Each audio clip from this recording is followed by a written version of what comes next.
Every night at bedtime, he'd walk into your room. He was 6'3". He would drop down on one knee, kiss you on the cheek, pull the cover up, and he'd put his lip up on your earlobe and he'd whisper into your ear, "I love you. I love you very much." He never missed a night. As I grew older, I sometimes fell asleep before he got home, but I always woke up the next morning, knew he had been by my bedside. Years later, my older brother joined me in my room. He was 6'4" in the Marine Corps. He played semi-pro football for Buffalo, but when he came home on leave, my father would walk around to his bed, hug him, kiss him, whisper in his ear he loved him. When I was 16 years old, I was just a child. All 16-year-olds are just children. Much as we like them to be adults, they're just children. And like all children, they need their mother and they need their father. All children need their mother and their father. All children are entitled to their mother and their father. And though it is not popular to say so, divorce is a very devastating thing for a child to deal with and then have to deal with the rest of their natural life. For me, a complete stranger said I had to choose one parent over the other. There was no choice, so I ran. How could I tell you that my life was glamorous? I cried myself to sleep till I was 19 years old. I spent every birthday, Christmas, Mother's Day, Father's Day in a hotel room by myself. When I was sick alone. There was no one to take care of me. My only friends were peers, 10 years older than me, that believed me to be their peer. And I never got to go to a senior prom, high school football game, or even share a relationship with someone my own age. I grew up very quickly. I always knew I'd get caught. Only a fool would think otherwise. The law sometimes sleeps, but the law never dies. It was just a matter of time. I was caught. I went to some very bad places. My boys have grown up asking their mother, why is it that Dad wakes up in the middle of the night and goes down to the TV room because he doesn't turn the TV on. He just sits there all night because there are things you can't forget, things you're not meant to forget. While I was sitting in that pitch black cell, my father, 57, was climbing the subway stairs in New York. He was in great physical shape, in great health. He just happened to trip on a step. He reached his arm out to break his fall, but he slipped. He hit his head on the railing. He landed at the bottom of the step. He was dead. I didn't know he was dead. I was sitting in the cell thinking about how much I couldn't wait to see him, hold him, hug him, kiss him, tell him how sorry I was. But I never got the opportunity to do that. I was very fortunate because I was brought up in a great country that gives everyone a second chance. I owe my country 800 times more than I could ever possibly repay for these past 36 years. That is why I'm at the FBI today, 26 years beyond my legal obligation to do so. I have turned down 3 pardons from 3 sitting presidents of the United States because I do not believe, nor will I ever believe, that a piece of paper will excuse my actions, that only in the end, my actions will. 35 years ago, on an undercover assignment not far from here, in Houston, Texas, I met my wife. When the assignment was over, I broke protocol to tell her who I really was. Didn't have a dime to my name. I eventually asked her to marry me.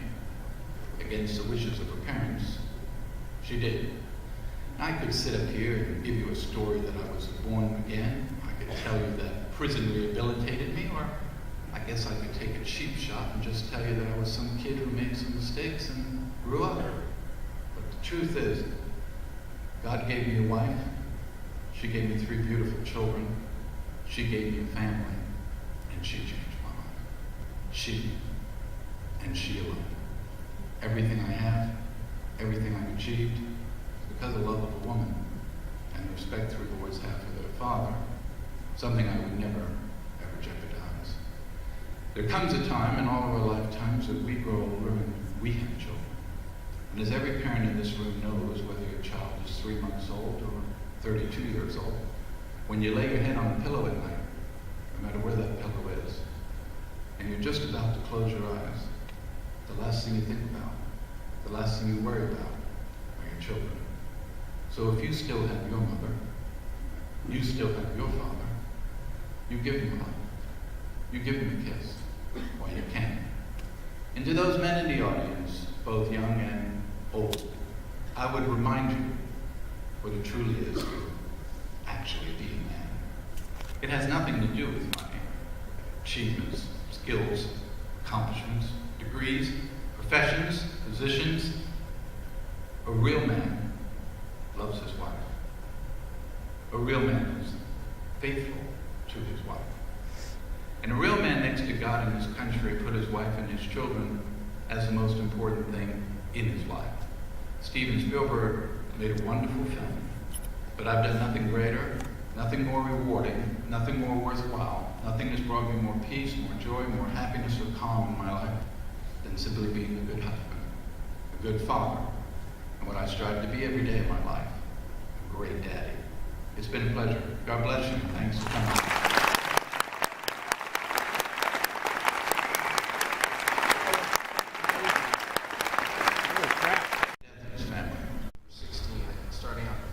Children love play. Would you say that there was an aspect of play at all, or was it, you had mentioned it was about survival? Was there anything? I truly believe that it was 3 stages. It started out simply as survival. I'm in New York City, I'm alone, how am I going to survive? So it started out being creative in order to survive. Then it became that people are chasing me. So how am I going to stay ahead of the people that are chasing me? And then the people chasing me became more of a game because I was still just a teenager about staying away from them and being one step ahead of them. And that became a game to eventually which led to my capture, which I always knew would happen. But I think it really came in those stages as I went along down the journey of doing those things. Sure. 16. Escapes through the bathroom of the plane. Did that really happen? And if so, that's really cool. When I was asked to review the movie, because I saw it in the theater like everyone else, what was accurate and what wasn't, I thought he stayed very close to the story. What he did is he went back and got the 3 agents who you saw in the film. They were retired, all living. He brought them to the set. And the Bureau provided our information officer who went to the set to make sure that they stayed accurate to the story. And Steven Spielberg has an enormous research team who did their research and went back to kids I went to school with and talked to kids that I went to elementary school with and high school.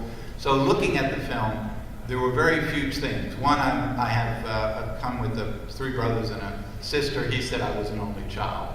In real life, my mother never remarried. In the film, he wanted her to be remarried, and there was a little girl in the window at Christmas time. In real life, there was no contact between my father and myself, but he felt the audience needed to know the relationship between my father and myself, so he put Christopher Walken in the film and allowed me to go back and have conversation with him throughout the film. In real life, I escaped off the aircraft through the service area where they service the aircraft, through the kitchen and supplies, not through the toilet. I was desperate, but I wasn't that desperate to go to the toilet. And other than that, and there was no, in the end of the movie, there was a scene where I went back to the FBI and then I walked away, put on a uniform, and thought about changing my mind.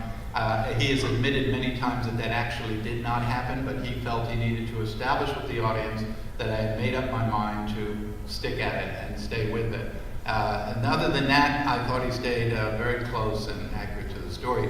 Leonardo DiCaprio did a wonderful job when he finished Gangs in New York. You know, his hair was real long. He was 27, 28 years old. He's 6 foot tall. He looked all of that of being 27, 28. So all I could think of is how is this person, having seen Gangs in New York, going to portray a 15, 16-year-old boy? And he was unbelievable in what he did to portray that teenager throughout the film, starting out at 15 and going to 16 and going to 18 and then going to 20.